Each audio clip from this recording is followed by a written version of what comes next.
Hey, welcome back to another episode of FSi DFS Fantasy NASCAR Picks. I'm your host Mega River 31. First of all, thank you for the viewership last weekend. It's we were able to get all three videos out. We had the qualifying before the race, which was great. Truck and Xfinity did really well, and the Cup Series had like 1.1400 views, which is awesome. If we ever get up to 2K, we'll definitely give away some prizes like we did when we had our first 1K video a couple of years ago. So thank you for your viewership. Hopefully it paid off for you. Truck Series, we did well. Xfinity Series, we dominated. A lot of people watched the videos, took some stuff down. So I'm not taking full credit for it. We just try to point you in the right direction, and I'm glad that that information helped a lot of people. And I had to share, I think it was like 7 people that took down the Chrome Horn. And then Cup was okay. I mean, there's a lot of wrecks with some of the prime and cash drivers, and it just didn't work out. I crashed a little bit above minimum, but overall it was a great weekend. So I kind of switch gears here. First two were super speedway, and now we move on to the first road course. So just based on some of your feedback from another video, I'm not showing all the drivers on the screen at one time because some people said it was kind of hard to see. Uh, Let me know your feeling on the comments there. If you'd rather see the full screen up, I can get rid of the B column. Some of these are just setup things. If if that helps, or if you would rather see it a little bit more blown up so you can like really kind of see what the on your phones and stuff what the graphics are. So again, um, try to listen to your input about like sound and video and things like that. Try to make the adjustments. I want these to be your videos, to be able to come and be a source of information. And if there's like something that's not usable to you, then I want you to see what I can do to try to um, fix that. The other thing too is I keep on saying this, like if we don't have a video for some reason or you can't read it, FSi DFS at fsidfs.com. You can email us and I can send you a like picture of the video. It's free to get into our Discord. So if you go into the description of the video, you can just join our Discord for absolutely free. And in the lobby, you can ask questions like, hey, watch the video. Couldn't see the screen or something wasn't clear. Can you send me a picture of it? Like I'm willing to do those things. Even sometimes if we don't have videos, if you need some like the help with the information. But again, as I said, we do sell subscriptions, so I can't give out everything all the time. But if you're stuck or like, life happens and sometimes you don't have time to research or watch the full video and you just want a picture of the uh, sheet, then so I'll be glad to do that to help you. So enough of that housekeeping stuff. We'll get into the slate here. So we're at Circuit America. It's a road course. It's a real road course.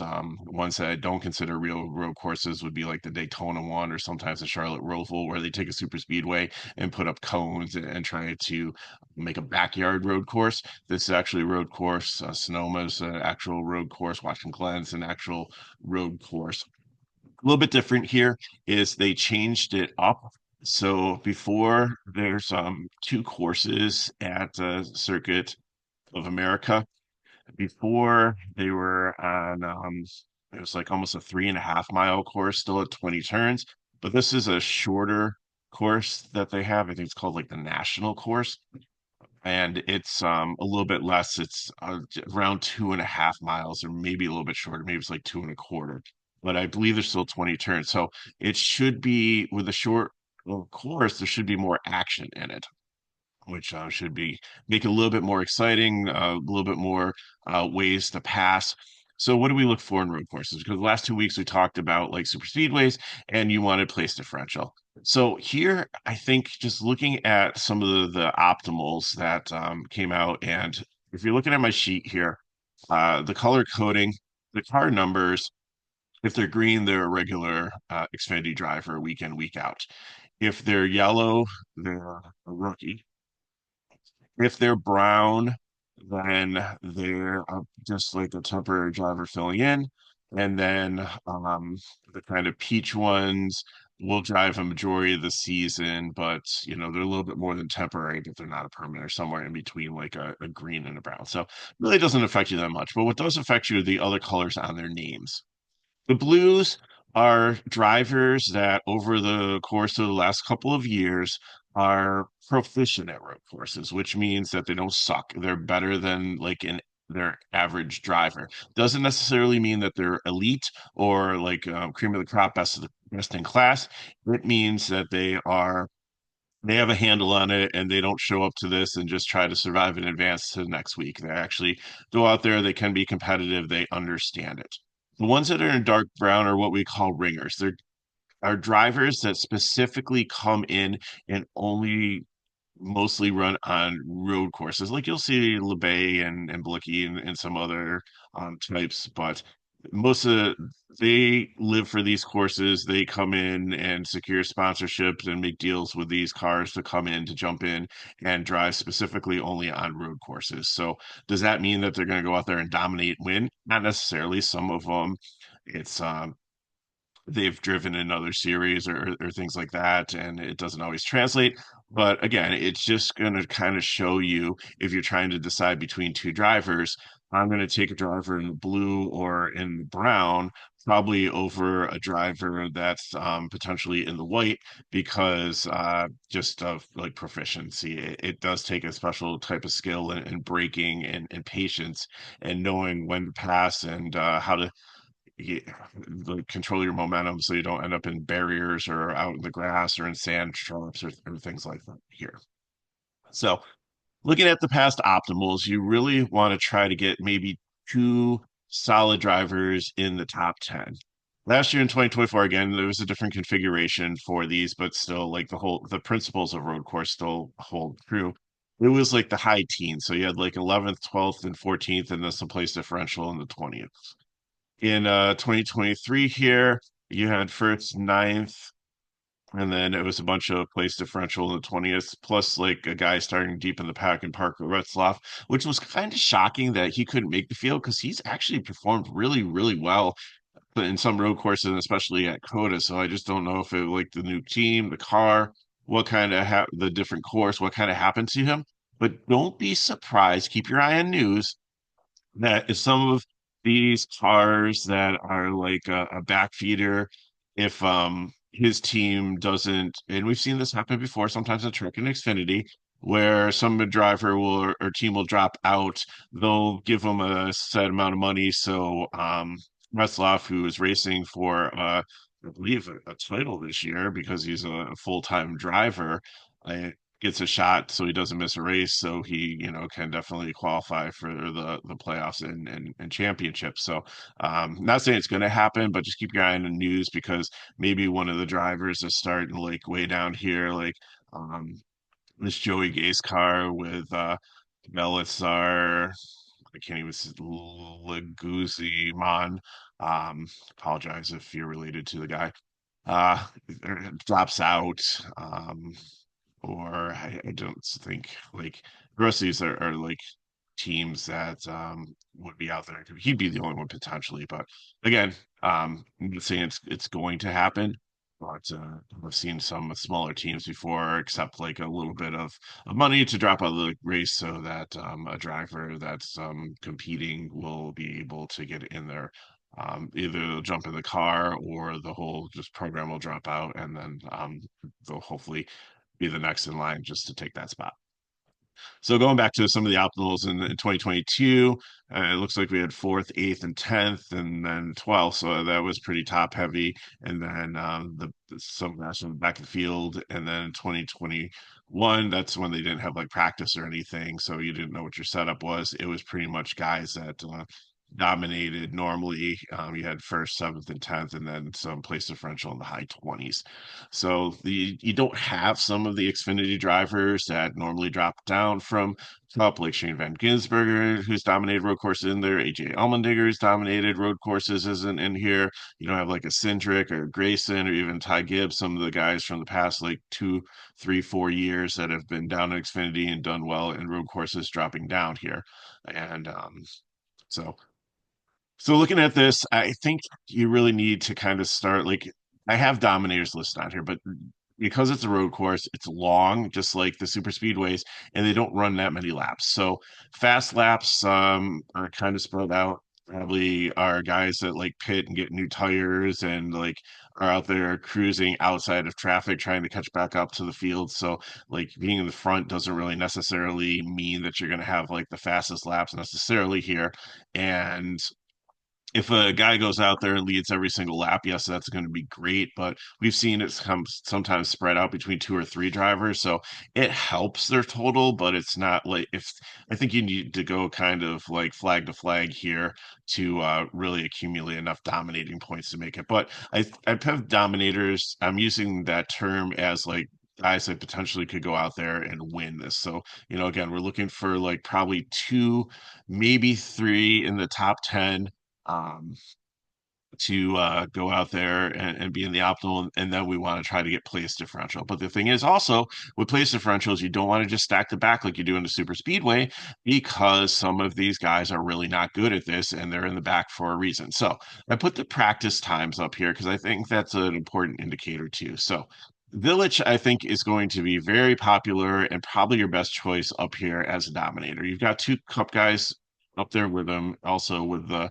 Dom tags. But Zilich went one of his first races in Xfinity, I believe, was Washington last year. He went out there and won the pole and won the race. So I'm just absolutely dominated. I think he's done pretty well in the Cup Series too, running these road courses. So he's got plenty of experience in other different disciplines and road courses, understands that it's a really good driver. Obviously, was out there fastest in practice, got the pole.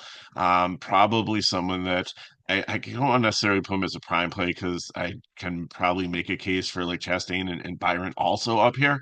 I want you to decide on that, but I think most of the industry is going to recommend him as a prime or play there. Chastain and Byron, a little bit getting used to in practice, but obviously in qualifying they were pretty fast. Chastain is definitely aggressive. Byron is really good on road courses. So between these three, I don't think you can go wrong. Then dropping down to the JD Motorsports cars here, Quaffle just hasn't had enough where I've seen him on road courses to call him proficient. So, but eighth in practice, but I don't want that to scare you off him just because he doesn't have the blue, even though I said that earlier. He's in consideration for probably your GPP line to potentially win this. And Allgaier's looks solid here. And he's been a solid road course driver, not elite, but enough to be able to. And they've talked about being more aggressive this year and going out for more wins and having um, the success they have early in the season and with last year's season, I think that's going to really bode well for them. So I think you're going to see uh, more races won and more contention, less conservative this year. So maybe it bites them in the butt if they're like too aggressive, but I don't necessarily see them going out there and being like reckless at any point. I think mature driver, great discipline. Corey Heim's a GPP up here. Samurai Hunt Racing's a decent equipment. Time coming up from the Truck Series. They're off this week. He's a good road course driver, qualified sixth, but practiced 12th. I guess, again, I just, the projection's kind of low on him because experience. So definitely not a fade. GPP, someone to consider, but I think there's other drivers I want to look at. Taylor Gray, good in the Truck Series, good at road courses there. Practice seventh, qualified seventh, and really good Joe Gibbs equipment here. The 54, which Ty Gibbs had a lot of success with on road courses. So I think jury's still out with a young driver moving up a series. So I think he's an upside dominator, but I think, definitely a sleeper to be able to go out there and win this. Mayer, new team this year. He's rubbed some people the wrong way on road courses and he's been successful, sometimes overly aggressive. Practice was ninth, qualified eighth. I think you can play him in cash here. I think if you don't want to pay 10K for one of the other dominators up there, and he's got I think he's kind of in between like an upside dominator and a dominator here. I think he's definitely has a floor to be a cash play. I think he can definitely finish in the top 10, where he has like Gray, Quaffle, and Allgaier. I think Allgaier can definitely, but Gray and Quaffle, I think are that's why I have him with the orange, kind of more of a GPP play. But yeah, and I think Mayer will be popular just based on some of his finishing positions previously on some of these road courses. But again, like I said, I've seen him also rub people the wrong way and get run off the track and make get tires cut down and like be there towards the end and then like fall down to like 20th or something. So, but I think again, I think there's enough floor there. I think he's learned a lot, and this Haas team looks pretty solid to start out. So, I think that he's definitely in consideration there. Person is the Joe Gibbs car, dropping down from Cup. I think this is just to kind of get a little bit more experience. I would have expected like some other drivers, but to maybe have dropped down. But 25th in practice, obviously qualified well here. But and it was a long extended practice. So again, sometimes practice is deceiving. If you maybe they were trying things out and using practice as practice and not showing their cards, and maybe he'll be fine. But I think it's more of a GPP for me. Ekis is the same story as Taylor Gray, very good in the truck series and on road courses. The Collie program, the 10 with Allmendinger, has had a lot of success on road courses and obviously qualified in the top 10, and 10's been like the magic number. Um, in a lot of these optimals, but I think that's just coincidence. I don't think it has anything really to do with the position. Uh, and practice 15th. So I think he's in play here, but again, I like other plays better. Jesse Love's been really solid on road courses. My projection has him almost like a 5x value. Both Richard Childress cars here. I'm going to take Hill. He'll finish second here last year, um, starting 11th, and he's just been really good on road courses, and I think definitely I like the place differential. It's kind of built in there. He was third fastest in practice. Love was second fastest. So I really think that these Childress cars, um, maybe they set them up for more of like a long run on the road courses than just for like bursts of speed and in qualifying. So like they qualified to race trim, which I think is perfectly fine. And I think that there are definitely decent drivers here, even though like Love's only in his second season, but Hill was always good in the Truck Series too, and Love and Arca on road courses. So I definitely like both of these guys in cash, and especially Hill to start your cash lineup there. Brendan Jones, there's Brendan Jones tracks, and there's not. This is not one. He's in good equipment with Joe Gibbs, but I just see him like fading down here. He's 24th in practice. I think he'll finish in the top 25, but he's one that can find obstacles on a road course relatively easily. So I'm out on him. Created debated on this one. Did look great in practice, 20th. Now Creed's been not would be not be. I thought about making him a 10K guy, but I like the other three better. So if you don't like one of my 10K guys and you want to uh, move on from one of them and move on to Sheldon Creed, they're all pretty much in, I believe, the 7K. Well, yeah, there's two ones right here that are in the 7K.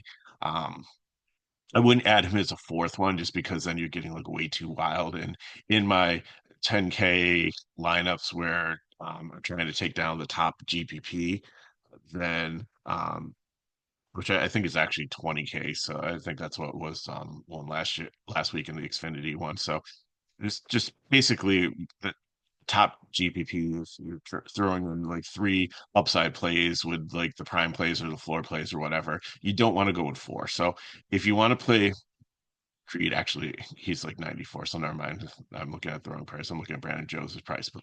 But anyways, if you want to throw Creed in there instead of Alfredo or Sanchez, that's fine. I understand that. But I think he's got a ton of upside, but he's like so boomer bust here. Kind of like Mayer too, can rub people the wrong way, and it can be aggressive. It can help him, but he can be aggressive and can really hurt him. Daniel Dye, uh, and this Cully car here is, I just think he's maybe finishing in the top 20, but still, I think I want to see a little bit more in the Xfinity Series, especially on road courses here. he's been okay, enough to get the proficient tag, but I just don't see a ton of upside. Sammy Smith, I do definitely didn't qualify where you expect him to. Practice wasn't there, but I think there's enough upside for him to move into the top 15, maybe sniff the top 10. Decent driver, good equipment, and if some of the other ones up there that are younger start to fade and he gets past them, then I think that's going to help him have a good day. Alfredo, even though he doesn't have the 10K tag on here, I just look at how well he practiced and how well he qualified. And I think just at the price point, if he can just hang in the top 20, I think he can definitely be a solid pick for the top GPP. Perkins in the Jordan Anderson car is not the greatest results in road courses, like 26 in practice. I think he qualified a little bit too high here, and I think he'll be falling down. So he's a fade for me. Nicholas Sanchez, when Parker Klingerman was in this big machine racing car, they did really well on road courses. They had really good setup for him. He did well in road courses in the truck series, and his practice speed was fifth. So I definitely think he's a sleeper here that people are going to overlook. And I think he definitely potentially could get up into the top 15, top 10, and I think to be definitely a sleeper here that's going to have like lower ownership. So I would keep him if you're gonna switch Creed in for somebody, I'd switch out Alfredo and go Creed there. Austin Green is going to be my other prime play here. I think he's going to be very highly owned. 18th in practice, started 20th, but he has been solid on road courses. And the one thing that gives kind of him an advantage here, too, is that a lot of these drivers are that you see up there that are in the yellow and the green are driving for like championships too. So they need stage points if they're up there. And Green and some of these other like guys that are in the brown or in the tan that aren't like regular drivers can short pit. So they can pit before the end of the uh, stage, then they can go out there and they can get really good track position. And then if they're able to hold the track position, it kind of gives them an advantage over the guys that have to stay out there for the stage points and then pit at the break and then fall behind them. And then it's on them to try to get past these guys. And like I said, passing's gonna be a little bit better here, but in some instances, if it's not and they're back in traffic, then a guy like Green can, and that's what he's kind of done the last couple of road courses that he's jumped into is Jordan Anderson. The cars have been um, good. Obviously, like I said, Red Bluff, who was in the 31, had a lot of success. I think it was combination driver and car, but that could really bode well for Austin Green to kind of move them up there if they continue to use that strategy. Josh Williams at GPP, he's been okay at road courses, but not the greatest. So I think there's better courses for him. So I think he might just be in survive and advance mode here. Um, Maybe trying to make the playoffs this year and just continue at advancements like this. He started out like decent and then he like sucked for a long time and it was like maybe like 4 years ago. So it's kind of like the butt of like these videos like as one like a joke on wheels. But then he kind of came roaring back and has been solid. So we'll see how he continues to progress this season. The next three are not necessarily proficient at road courses, but there two of them have had Cup Series experiences. Obviously, Hocevar and Di Benedetto, and Swalich has been solid and is really good equipment here with the Joe Gibbs team. I think this is kind of the sweet spot for a lot of these drivers. And I think that especially Di Benedetto and Carson Hocevar both were top 11 in practice. And I think Swalich has enough to in this Joe Gibbs racing to either stay here or progress a little bit. And I wouldn't be surprised if maybe one of these guys ends up in the optimal just with their starting position, their place differential, and the potential that they have. Pardis is a really good road course driver, and one of the guys I really like playing in GPPs, but it's a single card team that doesn't race that much, and we've seen some mechanical issues with like brakes and things like that. Because they take a lot of like beating on some of these road courses, and I just don't think that he's one that I want as a GPP as a cash play. Blicky, I think makes sense here. He looked good, almost right outside the top 20 in practice. He teaches people how to drive on road courses, and I think he's safe enough playing cash. LeBay has always been good on road courses, has always been good on alternate pit strategies, zigging with other people zag. 14th in practice, I really like that. So he's going to be my prime play, and he's going to be a pivot off of almost everybody's going to play Ryan Sieg probably as a core or prime play. LeBay is $100 less. I want to differentiate myself there. Maybe I'll play both of them. Haven't ruled that out yet, but I want to offer you something different than what everybody else is going to do. And the difference is LeBay is a really good road course driver. Sieg has struggled on road courses. So and that's where he qualified, even though his practice was like 23rd. I think that if you look at him head to head, I'd rather take LeBay. But I have no I'm not opposed to taking both of them, but for my prime plays, I really like Hill, I really like Green, and I really like LeBay again, who's not racing for anything. And not that Ryan Sieg's going to be up there to be worrying about stage points. I don't think starting that far back in the field.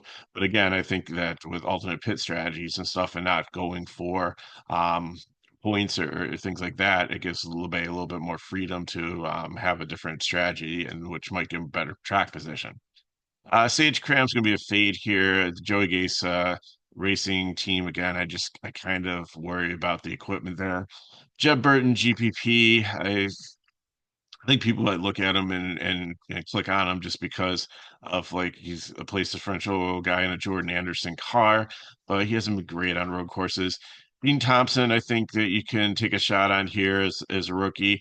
Still not enough data to give him the blue as proficient, but I think that if he can move up like 5 places at 5,800, he's got a chance to be a floor play.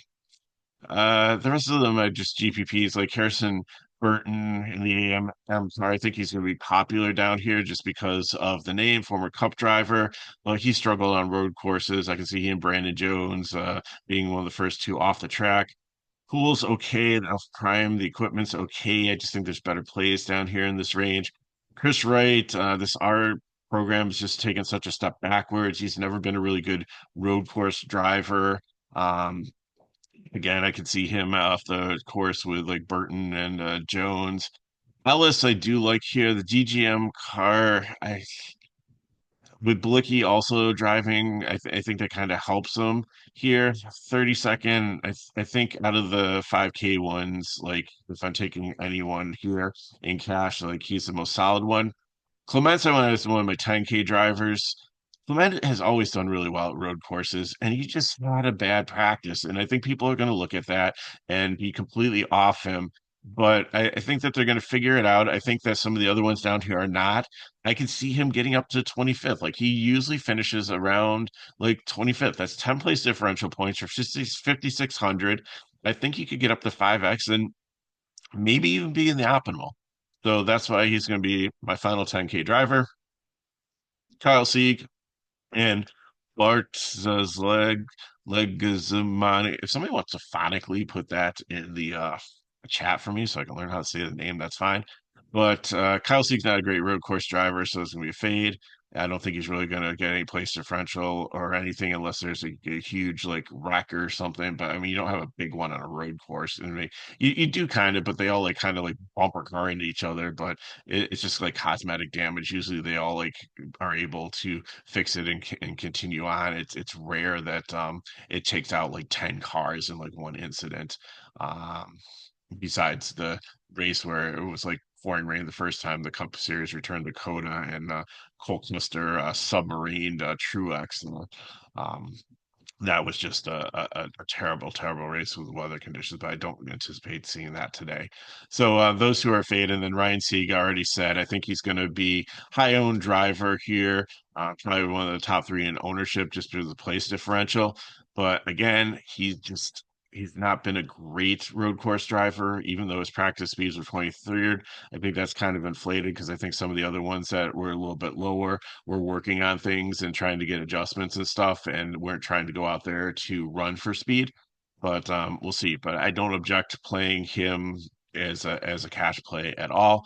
I just think that if I have to make a decision, I want to differentiate myself and go with the pay. So that's what I got for you. Thanks for watching. I'll have the cup video tonight. So if you have any questions, put them in chat below. Hit me at Megaro31 on Twitter, X. More information on FSi DFS. You can get into our Discord. We are covering spring training baseball. Not many people are doing that out there. So you can sign up for that package too. And thanks for watching. So good luck in your contest. Hope you have an amazing weekend. I'll see you next time.